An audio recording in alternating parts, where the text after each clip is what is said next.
coming on no show, not looking right. I know that's right. What's up, y'all? It's another episode of Bonafide Her podcast featuring the one and only Anthony Morrow. Yeah. Hey,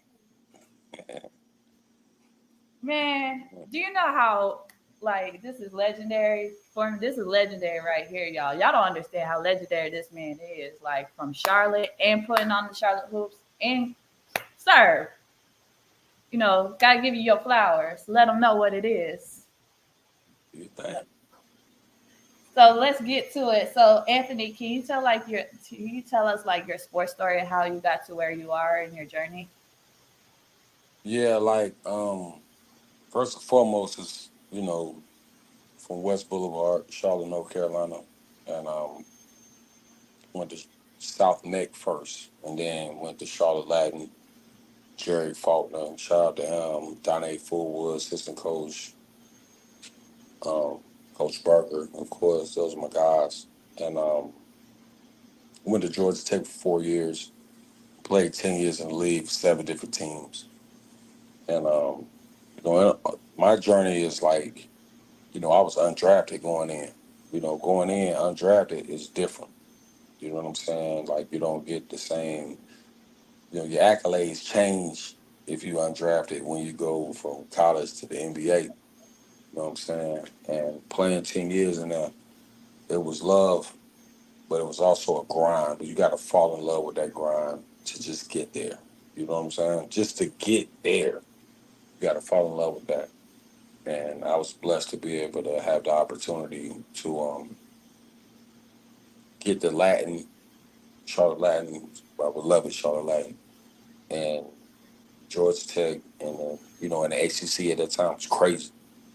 We had a whole like everybody was a pro in every team in the ACC had pros when I was a freshman. You know what I'm saying? So like we had to really get to it, and that's when I really learned like you got to fall in love with being what you're gonna do to get to that next level. And I wasn't even thinking about the NBA. You know what I'm saying? Like I really wanted to. I ain't gonna lie. Like I was like, I think I'm going overseas or something like that. But I knew I could be a pro if these other guys are pros. That's a message I get to the young guys. You know what I'm saying? But I played for Golden State, Jersey, New Jersey Nets before when they went to Brooklyn, Atlanta Hawks, um, Dallas Mavericks. It's a lot of teams. I'm getting older. I can't even remember. Dallas Mavericks, Oklahoma City Thunder, of course, New Orleans Pelicans, Portland Trailblazers, Chicago Bulls. Like it's like a lot. That's a journey you got to really be ready for if you really like that, if you really own that, But it takes day by day, brick by brick. You got to really lock in, and it's my story with that. That's how I go. Man, you definitely did say like the whole teams and stuff. So like, can you explain, folks, like how different, like how competitive ACC was back in the day? Because like I said, like when I was growing up, you had a whole lot of great players during your generation of ACC coming out, and they were like really pros. So like, can you explain like how competitive it was versus like the ACC it is right now? No, I was different because like now it's like different teams. Like we spoke about this a little bit, but like the football changes everything because football brings more revenue than basketball does. And now I think everybody know that. Everybody knows that. But when I came in 2004, 2005 to Georgia Tech, it was like um, Carolina had just won a championship, like Raymond Felton, Rashad McCants, like all them guys, Chris Paul, Wake Forest, um, Justin Gray, shout out to my bro, my big bro, Justin Gray, that's my dog. And like everybody, shout out my bro, Jack McClain, that was at Miami. Like we ain't understand Miami and Virginia Tech and all these different schools that was coming in that was in the Big East that came to the ACC. We understand that, but it don't even matter. Duke was crazy. You know what I'm saying? Like they had guys, and it was just it had pros, So it was just one of those situations where like every when the ACC season started, it was like the playoffs of the NBA. So it's like it's coming. We got to go to Greensboro. DC was my rookie year. I'm in my freshman year in college, and it was like a different situation because it's like you have to understand that the climate changes in terms of the competition. If you got to see a Duke, you're gonna see Coach K. Shout out to Coach K. And shout out to my coach Paul Hewitt, Coach Charlton Young. It was a different feeling around that time. You know what I'm saying? And you still got to study. We at Georgia Tech. We still got to do work. You know what I'm saying? But it was really a great situation. It was a great atmosphere, and I'm blessed to be around that. The competition was crazy though, because there's people I said some stuff to in the game that I'm like, man, I would never tell you that right now, man. We got kids now, and you know, what I'm saying? I love you, bro. It's all good. It's all good. So my question is for you, like, you know, I was trying to get into like learning more about Charlotte hoops and stuff, and then you naming all these women hoopers from Charlotte. So, how did you get involved into advocating like women hoops overall, especially like that needs to be, recognized more with everything that's going on with viewership and everything? No, I mean, we never, I never separated that. Like, if you can hoop, you can hoop. Like, I grew up in a neighborhood where it was like Kings Park Apartments, like Hood Rock Apartments. Like, we grew up in a hood, like, where it was like the girls, it was no question they was going to hoop with us. Renisha White, Laquita Owens. Like, it was people like that. You know what I mean? My cousin as well. But they went to West Charlotte, Olympic. They went to these schools that was prominent. And it's like, man, nobody gonna tell them not to play with us. They would beat somebody up if they say they can't play. They was like that, aggressive. Like, so I never looked at like I always looked at. I'll tell you something honestly. I like training. I got the training company. You seen me do the thing like AM training 456. I like training girls more than boys because the girls pick up on information way faster. You know what I'm saying? And they're more skilled. They're not trying to dunk on everybody every time. I mean, I love training my boys. I got like 13, 14 guys. They going to school. They going to colleges. They get scholarships. You know what I'm saying? But and with my AAU program, we got like 60, close to 60 people. You know what I'm saying? Shout out my brother, D'Amico Crawford. Um, that's A more elite. But I like training girls more because they pick up on information faster. You tell them what to do one time, they do it. I trained a 6-year-old little girl, and she was just starting basketball, but everything I taught her how to do, she did it. I don't care if you make her miss a shot, but like within the work, I could see where she was progressing. You know what I'm saying? And that's what I love about that. But Sierra Birdie, like all these people, she was in the USA. You know what I'm saying? Tiffany Mitchell, Leah Metcalf back in the day. Like it's a lot. You know what I mean? Keontae Drakeford, all them with the John C. Smith. Like I watched them play. I used to stay to watch them play when I was young. You know what I'm saying? And I love that because that's where the game is going. And I think it's going to be even bigger now with Angel Reese, Caitlin, like all that. Like I'm like, man, it's beautiful to watch for because it's all skill. I don't need to see you dunk on nobody. I want to see you get to something, get to a move. Can you shoot? Can you score? Can you pass? That's what the game is. And that's what the game is in the NBA now. Don't get me wrong. You know what I mean? You're gonna get them Ja Morants gonna jump out the gym and do all kind of like real athletic and crazy shit. But at the same time, it's like I love training girls because they listen. They don't try to talk to you about none of do this like this, and they do it right away. That's why I understand how Kobe thought, because Kobe Bryant was like, he embraced the girls' game. They was like, really? He was like, man, I don't care about AAU. He was like, it's messing the game up. I rather train the girl. Now I understand what he was saying. I ain't gonna lie. You know what I mean? I only train like 3 or 4 girls out of all my clients, like on everything. But Janae, you know what I'm saying? You know what I'm saying? Like Coach Malcolm, you know what I'm saying? His daughter, she was my first client ever, the University of Minnesota. And we had the best workouts ever. And that's why I'm like, I like training girls more because she picked it up. I'm like, and she saw me training the little guys, and she was like, I'm like, come over here and step in. You know what I'm saying?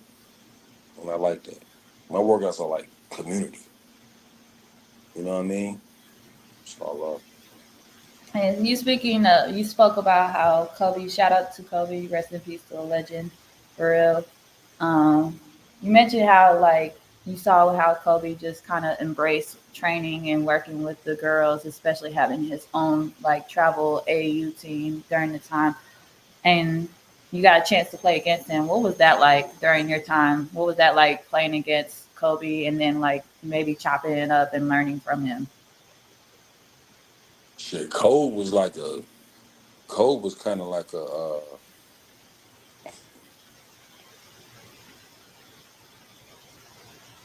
I can't explain him, man. Like he was like like a doctor or some shit like that. Like Cole used to break shit down during the game. Like playing against him was like he'll tell you what he gonna do and what his teammates gonna do and what your teammates are gonna do. He's like, I know all the plays. Like Cole was like a film watcher. You could tell he was a surgeon out there, a basketball surgeon. He was different. He would tell you what he gonna do. He'll tell you what you gonna do. And I know the play y'all about to run. It was bigger than just like seeing him score. Like he was on some other shit. You know what I'm saying? Like, excuse my language. But he was like, I'm a do this, and then y'all gonna do that after this play. And then when I come back down, we're gonna run this. He would tell you. You know what I'm saying? He was such a competitor. You know what I'm saying? Like he was more than a competitor. Like it was really different. Like I never got to play against Michael Jordan. That's my favorite player ever, Mike. But Cole was like our Michael Jordan because we actually got to play against him. You know what I'm saying? Like I scored against him, but like you know what I'm saying. But at the same time, I mean, I competed with him. I went at him because he didn't respect you unless he didn't even talk to you personally. He'll say some shit and not be looking at you. You know what I'm saying? Until he respected you. So the whole Kobe thing is like my last Kobe story was he was at the end. This is last year in the league. We were in Oklahoma City, and I had like made noise about like shooting above my head, like catch high, shoot high. And I was doing that at halftime. And I was having a good game. It was halftime. He got a suit on and all that. He stood up, tapped me, was like, man, what made you start doing that? I was like, because I played with a high ride point guard, Russell Westbrook. Shout out to my brother. I said, man, sometimes man, he goes so fast, I got to catch it wherever he throw it and just get it up. So like, I started going to the gym and on the shooting gun, and I started like put the gun high so I could catch it and shoot it high. We get 300 makes. You know what I'm saying? On my own. Cause I'm like, man, he gotta be able to like if he see me, he see me. But he going so fast that like he don't know what he might throw that, you know what I'm saying? And he was like, that's what's up, bro. And stuff like that makes him think like you love the game. You know what I'm saying? It's other players with stories similar, not like maybe like that, but like similar to that, you know. And that's what Cole was. It was like that. It was like, man, keep on. Kevin Garnett had the same type of story. I had a kind of same story with KG. That's my bro. He crazy as hell, but those guys, nah, for real. But those guys, no, those are the guys. Those are the guys that like I looked up. I mean, they had slam posters on my wall. I had slam posters on my wall growing up to them. You know what I'm saying? You get their respect, that's real. You know what I mean? Allen Iverson. You know what I mean? He lives in Charlotte. So it's like, I see him. All of them a little thrown off, but I love Oh, dang, you mentioned the folks from like the '96 class. KG was probably a little bit after, but still, like the fact now that, KG was before them. He was 95. see, at least you correct, at least, see, I was, thank you for the correction because I was like, I know I was a little off, but Good. hey, but like you said, the fact that you got those respect from greats like those, especially Hall of Famers, and that's something that you will forever cherish because a lot of people, like you said, if they see you not loving the game, it's like I don't respect that. So, but my question is for you though, like, have from your perspective and from your experience, have you ever did you ever notice how some players may really love the game versus they just really love the lifestyle that it brings? Yeah, it's a lot of that going on. But it's at this point, like right now, you talking about like in this generation right now? It could be this generation or even during your time. Yeah, lifestyle is I mean it's like some people can't even like decipher. You don't understand what it's gonna be from like nothing to like $20 million in a year. So that can change you. You know what I'm saying? But it don't really change you, it changes people around you. So who do you have around you? You know what I'm saying? So like most of that is that with the young guys when I holler at them, hey man, it's gonna be, you know, the homies gonna change, girlfriend gonna change, mama and daddy gonna change, uncles and aunties gonna, everybody around you is gonna change. It's not you changing. Like if you go get a pair of Versace's, they want that. They never asked for Versace's before that. It's like an example of that. You see what I'm saying? So I think it's just when you come into a certain element in your life when it comes to basketball, whatever it is, entertainment, football, whatever it is, you come into a different element, everybody's going to change. Just like with grandma hit the lottery, everybody love grandma now. You know what I'm saying? Like, it is what it is. But that's just a part of what we do. But it's just about like who you who are you around that can tell you don't do this, don't do that, don't give mama that.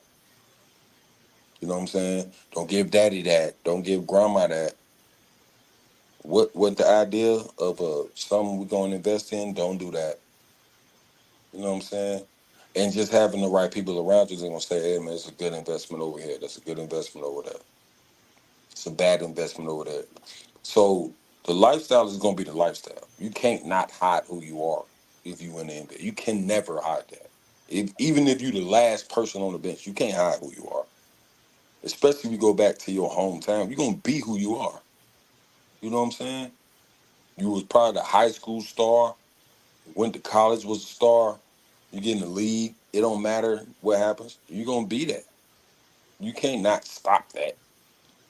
The only thing you control is who you are as like you. You can't hide nothing with that. You know what I'm saying? But You got to be able to gauge and kind of navigate through that after you're done playing. And that's what I had to do. You know what I'm saying? Like, I'm not gonna not be who I am, but we gonna still get to it. You know what I'm saying? And that's what a lot of guys struggle with. I watched a lot of guys struggle with that, even when I was in the league. Cause it's like, if I ain't playing basketball, who am I? You still you, bro. You know what I'm saying? It's real. So my like you mentioned like one of the things that athletes tend to like kind of question is who are they without the ball and stuff like especially like with the rise of people spreading the awareness of mental health like for you as a trainer, as a father, as well as a former player and a Charlotte legend, how important is mental health in ways where, you know, and how can people understand that you are more than an athlete? Absolutely. So, first of all, y'all can follow me, anthonymallcharities.org, AMO Charities on Instagram. And we got a mental health program. We got some other stuff coming. Um, it's huge. It's not clinical, but at the same time, we talk to the kids about like anything they're going through with their families or anything. You can just talk. It's not like, we don't do anything where it's like like where we have doctors or something like that, but we go into the schools before their first period. MLK middle schools where we've been doing it at. But it's mostly about TED Talks, kind of. So like we'll talk to them about anything that they want to speak about. We won't force nothing. We do like programs where we put stuff down. We might do bingo or something like mental health bingo, or like I have some where we shooting something in a trash can, like anything like that, like just to talk about something, just to get them engaged. And it's been successful. COVID hit. We ain't did it since like maybe 2021, but it's huge. You know what I'm saying? Like you got guys, DeMar DeRozan, Kevin Love, they talking about that, and they in the league. You know what I'm saying? They talking about it, and it's like, well, we got to get the babies involved with that. I hear my manager, shout out my manager, Vina Vaughn. You know what I'm saying? And she was like, "Oh, you want to do that?" I say, "Yeah, we need some mental health. Let's get them now when they're young, before they get older." You know what I'm saying? So we do that, and it's good and it's great. And even for me being like the CEO of the foundation, it's like that helped me out. If I could see, we had a kid one time. I ain't trying to talk y'all head You good? on. Hey, the floor is yours, sir. We had a kid. We had a kid, a little girl one time. She was coming in there and she just had her head down. It's a 6 week program. Shout out to my brother Greg Jackson, Hill, Charlotte. That was his community over there. And for the first 2 weeks, she had her head down. Third week, she put her head up. By the 6th week, we was giving her an award or something like that, because she was going through something, because she had nobody's rocking with her in the house, and then she had to take her little sister to school, and then she just found solace with her people that's in school with her peers. You know what I'm saying? And I'm like, this what this for? This is what we doing this for. Like it ain't about nothing but that. Everything's about them. It ain't about me. Ain't nobody bigger than anything I have going on. Ain't nobody bigger than the program. Nobody's bigger than the program. The program is the program. You know what I'm saying? So that's how we rock. We ain't never stop. So how I feel about mental health for real. We making them lives change. Mental health with the guys that play in the league or entertainers or whatever, it's huge. You need it. I got two therapists. I ain't even tripping. You know what I'm saying?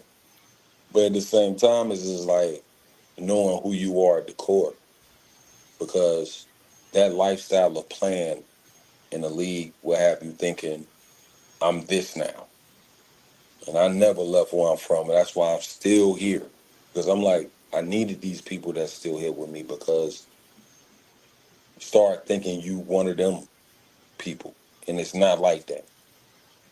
You know what I'm saying? When it's not like that, now it's like, oh shit, you know. And then it's like, well, what I'm gonna do now? Nah, bro.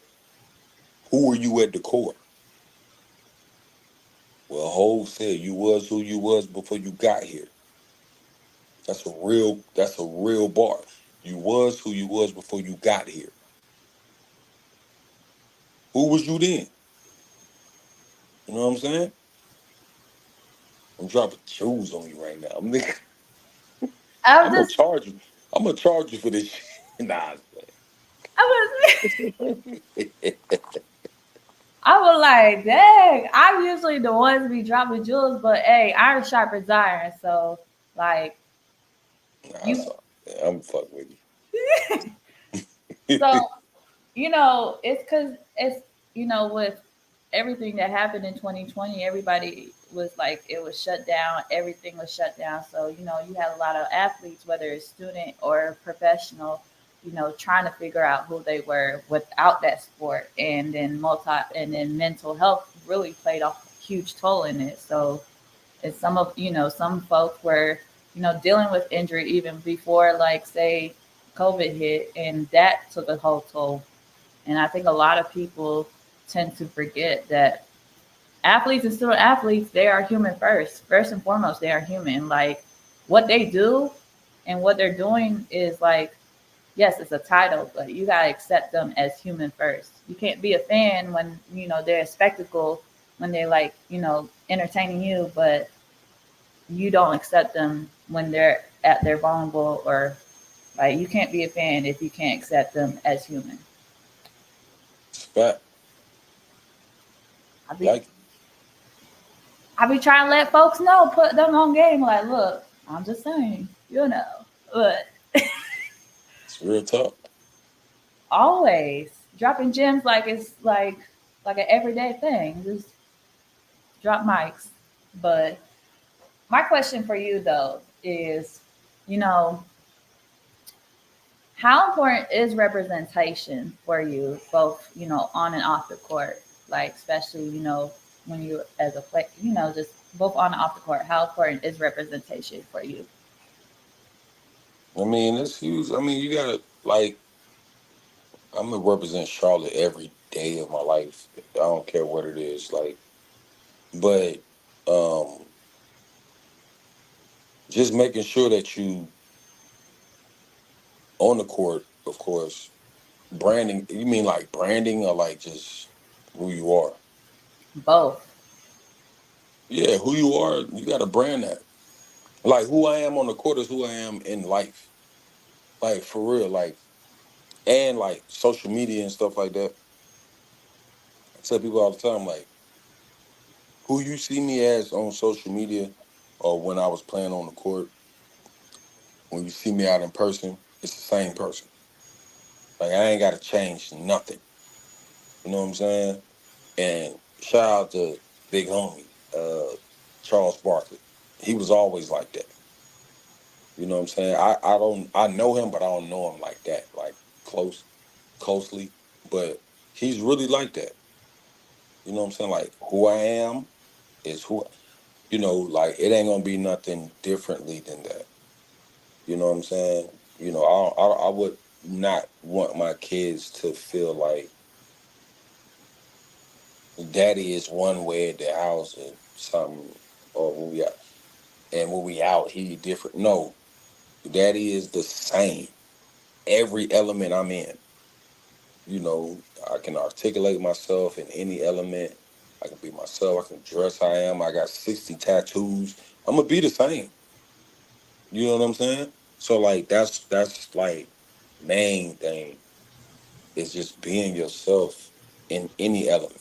You have to be yourself because people gonna judge. I don't care about judgment of people, and nobody should care about that. We under God, so it don't matter. But Be yourself in every element. You know what I'm saying? You gotta adjust and do stuff, but like you can't not be you. You gonna drive yourself crazy with that shit. You feel me? Real talk.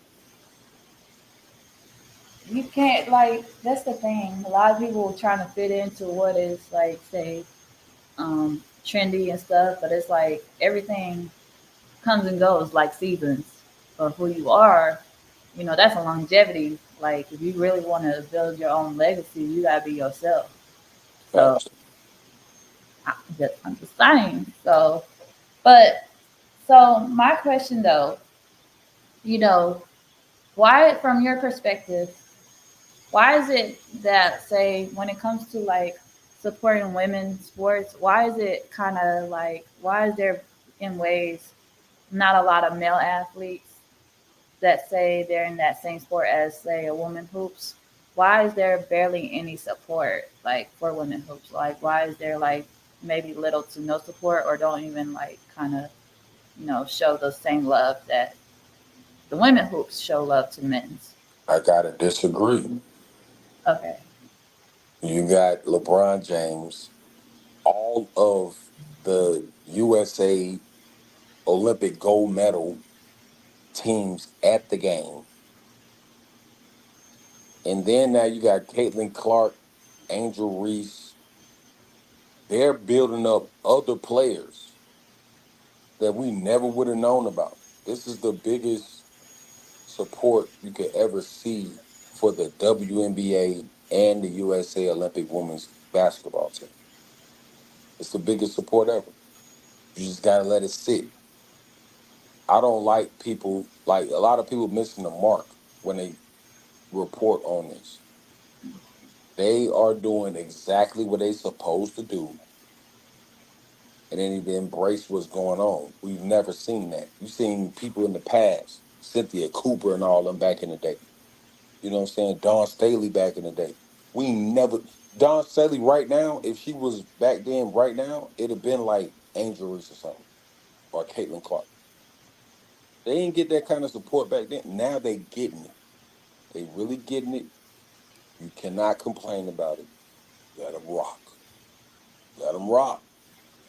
I just like I shut my mouth on everything with anything. I'm just like, hey, who playing tonight? I'm going to watch the game. You know what I'm saying? Let it rock. Like the media is like so much like, well, why is this happening? This, that, another. I'm like, look, bro, I don't care what happens in the game.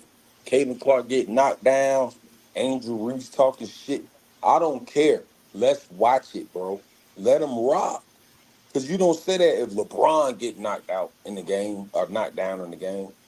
Let them play, bro. It's they competitive, they hoopers. It's hoop, you know? So let them go.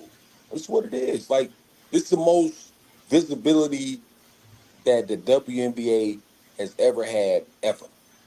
And it's gonna get better because the girls in college, South Carolina, they got the girls that's going to the league. Like they got the girls from South Carolina in the league. You know what I'm saying? I'm like, let them rock because it's gonna go.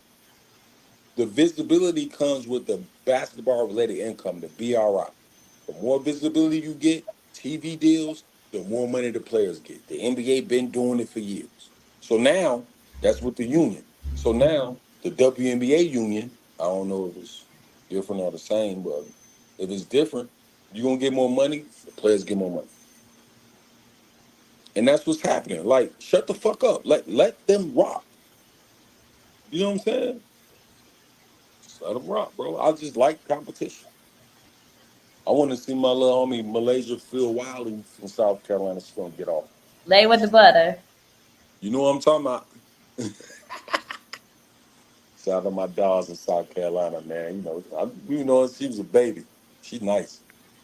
Oh yeah, like I remember watching her. There was a clip where they were playing against Notre Dame, and it was in a different country, yeah, they were in I think Paris or London, one of those cities.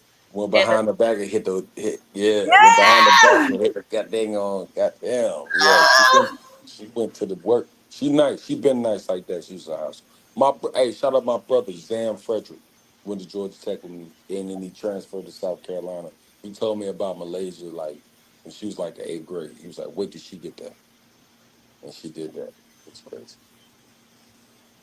Cause like you know, you explain it because I was like, for the longest time, I always wondered why was there not enough, say, male athlete support for women's sports. But just to hear your perspective, there was, but it was like it was just kind of slowly getting there, or the fact that there's more support now, like versus say like the support back in the day. But you see you see like the biggest support now with everything, just like you said, Caitlin Clark, Angel Reese. Then you got Rakia Jackson from the Sparks, who's hooping like crazy. Like, Right. Yeah. Shout out her. She nice. Yeah. and then you have Aaliyah Edwards and Camilla. Like that whole draft of this year, like You know what I'm you going saying? Like it's changing. You know what I'm saying? But like when Mike came in the league in '84 and they realized what Mike was, Michael Jordan, it changed the NBA. Now I'm not comparing them to Mike and nothing like that, but like y'all got two, you got Caitlin, you got Angel. Build off that. In this generation, because they both like social media and all kind of shit like that. So it's like in a whole different like element, you got to build off that. Like they built off Mike and Magic before and Bird before, but Mike came in, it was different. Then they built off that, and that's when the TV did the shit changed. So I'm like, let this rock. Like let them go. You don't have to scrutinize nothing. Just let them play because they are putting other girls I ain't never heard of. I'm watching NBA games. I'm like, damn, I didn't know she was that good. Like, I didn't even know. I wouldn't even be watching it. You know what I'm saying? And now we watch. And we love it. Because we hoopers. You a hooper. I be I just say I be like I just I just learn. You got people need Yeah. to understand when you learn, you can watch. You can watch when you learn, you observe. Like God gave us two eyes, two ears, and one mouth for a reason. I mean, It's you a can learn. fact. It's a fact. See, the fact that I get recognized as a hooper from a legend, hello, I feel validated now. I feel a little bit more validated because can't nobody tell me anything You anymore. was in there, you was in there shooting around at the pro, and I was like, nah, shoot for real. Shoot for real. I mean, I mean, just because, like, cause I just be like, you gotta have fun with it, cause the thing is, like, a lot of people don't understand, like, just North Carolina is a hoop state. If you type up hoop state, the phrase North Carolina is showing up the first. Come But on, man. the different cities that you see a lot of hoopers come from, like, just to see a lot of Charlotte hoopers, just I didn't realize like there's a list until I've heard. I mean, I remember, but I didn't realize it was a whole list, like pages of books and stuff. So, but for you, like, what's it like, to be considered a Charlotte hoops legend, for you? That's cool. You know, it's a lot of guys, man. Like, first of all, you gotta acknowledge the guys, man. Like, it ain't it ain't like you got Jeff McGinnis, you got Justin Gray, you got Isaiah Hunter, who like people don't even understand what Zay was. Independence, Curtis Withers, West Charlotte. I said Jeff McGinnis, West Charlotte, of course. Justin Gray, West Charlotte. Then went to Oak Hill. Um, Corey Baker, shot a big homie. Uh, went to Oak Hill. Went to Harding, then went to Oak Hill.